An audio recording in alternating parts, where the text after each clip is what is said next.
The marble floor made a sound I will never forget. Not my footsteps, I was moving too fast for that, but the paper surgical covers still on my feet from the operating room, making this ridiculous crackling shuffle with every stride, like I had wandered into entirely the wrong building. Which, as it turned out, was almost exactly right. The security officer at the front desk looked up when I came through the doors. Scrubs, hospital ID, surgical tape across my left finger from a blade catch during closure. And his expression stopped me for half a second. Not surprise. Something quieter. Something that looked like he already knew what I was about to walk into. I asked him where courtroom 4 was. He pointed down the hall without a word. Something about the slowness of that gesture made my stomach drop before I had taken a single step. I pushed through the double doors at the end of the corridor. My mother was standing against the back wall with her hand pressed flat to her chest. My cousin Dinah was crying into a tissue. And there, at the front of the room, standing beside the man I had said yes to 18 months ago, was my best friend Lena, in a white dress, holding garden roses, the exact flowers I had described wanting for my own bouquet. The registrar was closing her folder. The certificate was already signed. Marcus's mother Ruth walked straight toward me through the parting crowd and smiled. Not with sympathy, the smile of someone who had been waiting for this moment for years. "You're too late, sweetheart. I think you should go." I turned toward the exit, and then I saw him standing in the doorway, a man I had never seen before. Broad shoulders, manila envelope at his side, looking directly at me like he had been waiting specifically for me to appear. But to understand what he was about to change, you need to come back with me first. My name is Dr. Nadia Callum. I'm 32 years old, and I'm a pediatric surgeon at Northview Children's Hospital. I decided I wanted to be a surgeon at 11 years old, watching a documentary about cardiac repair on a 7-year-old boy, and that decision has never once wavered. Full scholarship, 6 years of medical school, a surgical residency that nearly unmade me in the best possible way. By 30, I had my own cases, children who arrived in crisis and left on their own feet because of decisions I had made in the OR. That work was the entire centre of who I was. I met Marcus Webb at a hospital foundation event 2.5 years ago. Grounded, quietly confident, not performing anything. He brought me water midway through the evening, without being asked, because he had noticed I wasn't drinking. That was the moment I thought, this one is different. We moved in together after 8 months and split everything evenly. I had dated men before who became strange about my salary, who made careful comments when I paid for dinner. Marcus was never any of that. His mother Ruth, however, was a different experience from the very first dinner, full of opinions about my schedule, my work, my apparent inability to prioritise home over career. I told myself she was just traditional. Lena Park had been my closest friend since university. We had shared a flat, studied through the hardest stretches, sat beside each other through losses and breakups. She was warm and funny and made whoever she was with feel like the most interesting person in the room. She and Marcus had met through me. The three of us spent time together regularly. I never once thought anything of it. Looking back, I can find the moments I missed. The way she would catch his eye before anyone else noticed. The way Ruth softened visibly whenever Lena appeared. Calling her so present, so warm, so genuinely family-oriented, as opposed to me. Marcus proposed quietly one Wednesday evening in our kitchen. I said yes before he finished the sentence. We set the date for a simple registrar ceremony in late autumn. Close family, a private dinner after, nothing elaborate. I had seen too many colleagues pour everything into weddings while the actual relationships quietly collapsed. I wanted the marriage. Lena was my maid of honour. She helped choose my dress, sat through the fittings, organised my bachelorette dinner, listened to me talk through logistics for months. She was perfect. She was present. She was exactly the kind of person you want beside you. which is also, I now understand, exactly the kind of person who can fill a space quietly and completely. The week before the ceremony, I was assigned a case I almost handed off. A 7-year-old girl named Amara had been brought in presenting as a stomach bug. It was a ruptured appendix with early peritonitis. Without surgery within hours, we were looking at sepsis. I scheduled her for 6:30 on the morning of my wedding day and told Marcus. There was a pause before he said, "Just be done by noon." The ceremony was at 2. 2 full hours of buffer. I told myself it was fine. I should have paid more attention to that pause. I was scrubbed in by 6:45. The first 2 hours went cleanly. Then Amara's pressure dropped. Then imaging revealed a secondary perforation. By the time I closed, it was 12:50 in the afternoon. I called Marcus from the scrub room. Voicemail. Called again. Voicemail. Texted. Surgery ran long. Emergency. Leaving right now. Please wait. I love you. Grabbed my bag and ran. 40 minutes in traffic. I parked illegally and left my hazards on. I ran through those courthouse doors at 1:58, 2 minutes before the ceremony was supposed to begin. Except it wasn't beginning. It was over. My mother told me, shaking, what had happened.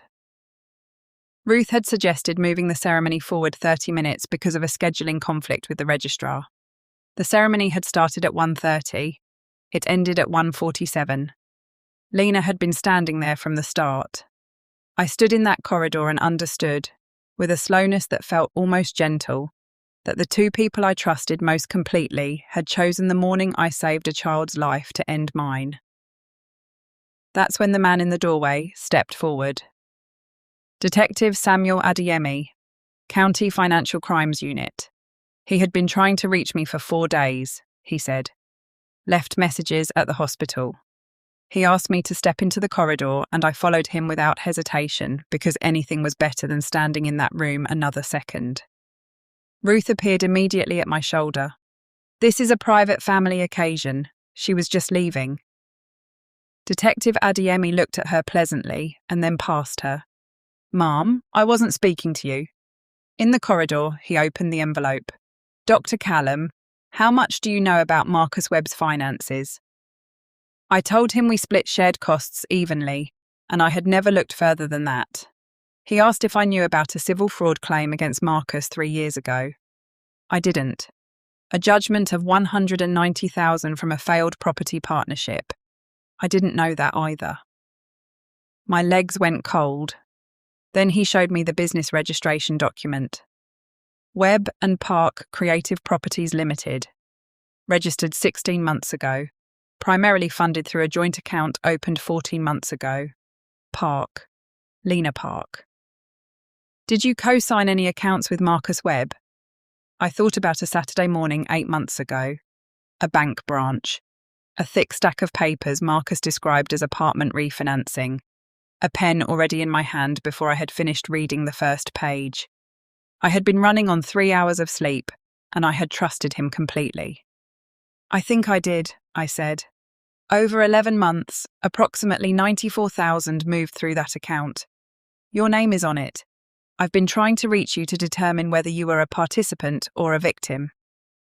I pressed one hand flat against the wall. 94,000. Every extra shift, every cancelled holiday, every weekend I had stayed because a patient needed me. I had been so focused on building a life that I hadn't noticed someone was quietly taking it apart. Victim, I said, without any question. He told me Marcus and Lena were scheduled to be served with civil subpoenas that day. That was part of why he was there. I peeled the paper covers off my feet, dropped them in the bin, smoothed my scrub top, breathed once. Can I walk back in there with you? He considered me. You can stand in the doorway, don't speak until I'm finished. That was more than enough. We went back through the double doors together, and the room went silent in the way it does when everyone understands simultaneously that something real is happening.